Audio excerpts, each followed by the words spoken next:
조갑제TV 시청자 여러분 안녕하십니까. 2024년 12월 3일 밤 10시 54분입니다. 윤석열 대통령이 오늘 긴급 담화를 통해서 지금 대한민국은 당장 무너져도 이상하지 않을 정도의 풍전등화의 운명에 처해 있다면서 비상계엄령을 선포를 했습니다. 윤 대통령은 지금까지 국회는 우리 정부 출범 이후 22건의 정부 관련 탄핵 소추를 발의하였으며 지난 6월 22대 국회 출범 이후에도 10명째 탄핵을 추진 중에 있다면서 이것은 세계 어느 나라에도 유례가 없을 뿐 아니라 우리나라 건국 이후에 전혀 유례가 없던 상황이다. 판사를 겁박하고 다수의 검사를 탄핵하는 등 사법 업무를 마비시키고 행안부 장관 탄핵, 방통위원장 탄핵, 감사원장 탄핵, 국방장관 탄핵 시도 등으로 행정부마저 마비시키고 있다. 국가 예산 처리도 국가 본질 기능과 마약 범죄 단속, 민생 치안 유지를 위한 모든 주요 예산을 전액 삭감하며 국가 본질 기능을 훼손하고 대한민국을 마약 천국, 민생 치안 공황 상태로 만들었다고 했습니다.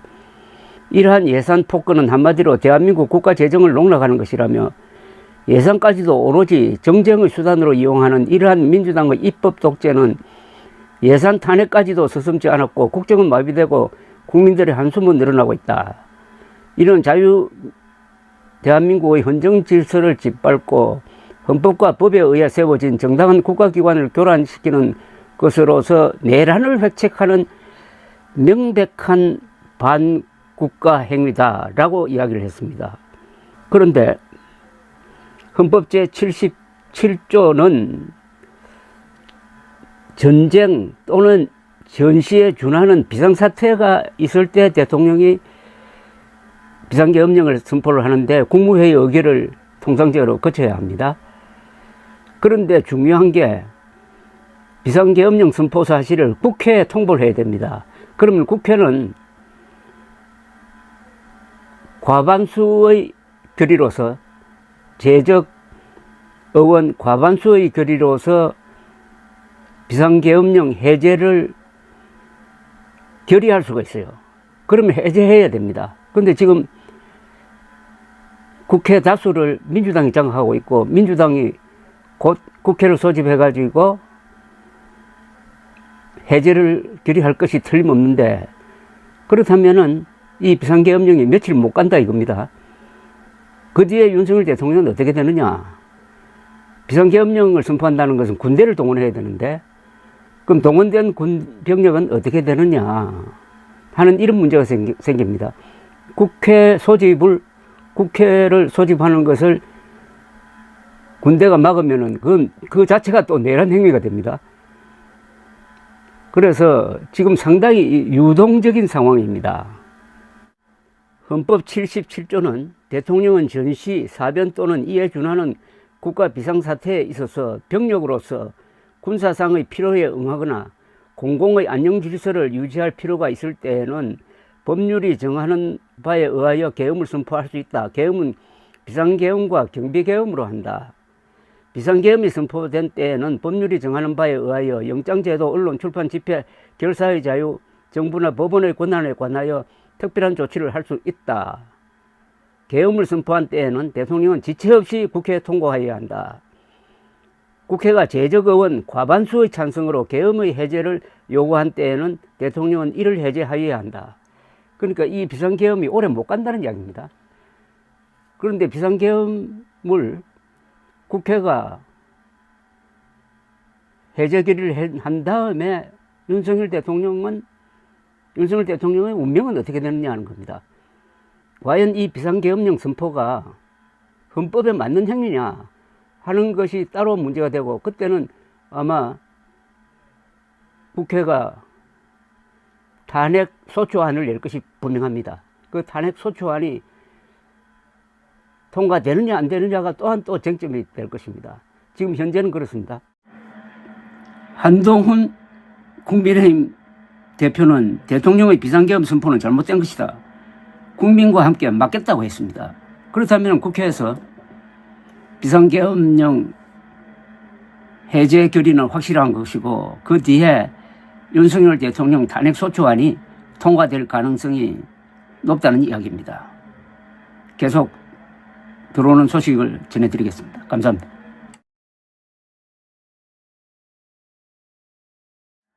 조갑제TV 시청자 여러분 안녕하십니까. 2024년 12월 4일 새벽 4시 59분입니다. 30분 전에 윤석열 대통령이 대국민 단말을 발표를 했습니다. 존경하는 국민 여러분, 저는 어젯밤 11시를 기해 국가의 본질적 기능을 마비시키고 자유민주주의 헌정질서를 붕괴시키려는 반국가 세력에 맞서 결연한 구국의 의지로 비상계엄령을 선포했습니다. 그러나 조금 전 국회의 계엄 해제 요구가 있어 계엄 사무에 투입된 군을 철수시켰습니다. 바로 국무회의를 통해 국회의 요구를 수용해 계엄을 해제할 것입니다. 다만 즉시 국무회의를 소집했지만 새벽인 관계로 아직 의결 정족수가 충족되지 못해서 오는 대로 바로 계엄을 해제하겠습니다. 그렇지만 거듭되는 탄핵과 입법농단, 예산농단으로 국가의 기능을 마비시키는 무도한 행위는 즉각 중지해 줄 것을 국회에 요청합니다. 라고 했습니다. 아니, 이럴 줄 모르고 계엄령을 선포를 했습니까? 계엄령 선포를 할 때는 마치 전쟁을 하는 각오로 종북 세력과 맞서겠다고 하더니 이게 뭡니까 도대체? 어린아이 장난입니까? 대한민국이 지금 국제사회에서 완전히 이상한 존재가 된 것 아닙니까? 국회는 오늘 새벽 1시에 본회의를 열어 비상계엄 해제 요구 결의안을 통과시켰는데 재석 190명에 찬성 190명이고 이 안에는 국민의힘 국회의원도 다수 포함되어 있었습니다. 그러니까 여야가 합의해가지고 비상계엄령을 해제시킨 겁니다. 비상계엄령이 이게 엄청난 것 아닙니까? 비상계엄령은 군대가 통치한다는 그런 뜻입니다. 한시적이긴 하지만은. 근데 더구나 무장한 공수부대가 헬리콥터를 타고 와가지고 국회에 진입을 하고 본관으로 들어가고 국회의원들의 출입까지 막고 했지 않습니까? 그래서 여당 국회의원들도 의사당에 들어가지 못하고 당사에 남아가지고 표결에 참여하지도 못했다고 합니다. 한동훈 대표는 비상계엄령 이야기가 나오자마자 이거는 헌법에 반함으로 국민들과 함께 맞겠다 이렇게 나왔고 추경호 국민의힘 원내대표는 신문 보고 텔레비전 뉴스 보고 알았다고 그러고 비상계엄령을 선포하면서 여당에도 비밀로 붙이고 그러면 성공이라도 해야 될 것 아닙니까? 이게 뭡니까 도대체? 윤석열 대통령의 리더십은 이제 지지율 19%로서는 도저히 개혁이고 뭐고 안 되는데 이렇게 난리를 치는 게 결국은 김건희 여사를 보호하기 위해서 비상계엄령을 선포한 것 아니냐. 그걸로 김건희 여사 문제를 듣기 위해서 그렇게 한 것 아니냐라고 해석하는 이야기가 이제 힘을 얻습니다. 몇 달 전에 김민석 민주당 의원이 계엄령을 준비하고 있다고 할 때 전부 콧웃음을 쳤습니다. 그런데 알고 보니까 그게 맞았던 것 아닙니까?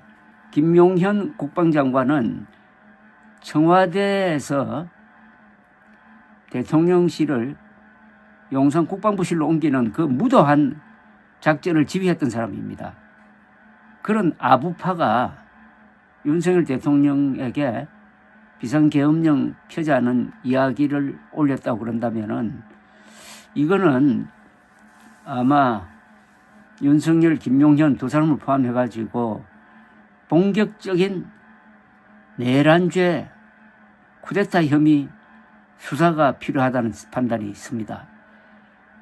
45년 만에 비상계엄령을 선포하고 군대가 밤에 헬리콥터를 타고 국회 의사당 지역에 내려가지고 본관으로 들어가고 하는 이런 간밤의 사건, 이게 그냥 일회성으로 넘어가야 되겠습니까? 생각하기에 따라서는 윤석열 대통령이 작심하고 이재명 대표를 대통령으로 만들기 위해서 스스로 희생물이 되고 있는 것 아닌가 하는 생각까지 들 정도니까 어제 일어난 일은 이건 정신병동에서나 일어날 일입니다. 어떻게 이런 사람이 대한민국 대통령으로 지금 있는지, 이런 사람이 일으킨 의료 대란은 사실은 어제 있었던 그 사건보다 더 심각한 건데 맥락이 똑같죠. 그 의료 대란이 잘된 것이라고 박수쳤던 조선일보, 문화일보는 지금 어디가 있습니까? 더구나 참 비열한 것은 어제 포고문에 무엇이 들어가 있었습니까? 이직한 전공의들을 다 48시간 안으로 복귀시키기 위해서 복귀하지 않으면 처단하겠다고 했잖아요. 무너지는 것도 참 허무하게 무너졌습니다. 문제는 이게 수습이 안 된다는 겁니다. 아마 국민의힘 안에서는 윤석열 대통령 탈당 요구가 나오지 않겠습니까? 이런 윤석열 대통령을 안고 걸어갈 만한 힘이 지금 국민의힘에 남아 있습니까? 국민의힘, 한동훈, 추경호 동반 몰락하지 않으려면은 윤석열 대통령과의 관계를 정리를 해야 됩니다. 하나 다행스러운 것은 어제 여야가 같이 비상계엄령에 반대를 했고 오세훈 서울시장도 공개적으로 반대를 해가지고 민주주의를 위협하는 이런 사건이 있을 때는, 사건이 날 때는 여야가 같은 목소리를 낸다는 것 정도는 과시했다는 점에서 평가할 만합니다. 어쨌든 피를 흘리지 않고 수습이 돼서 천만다행입니다. 감사합니다.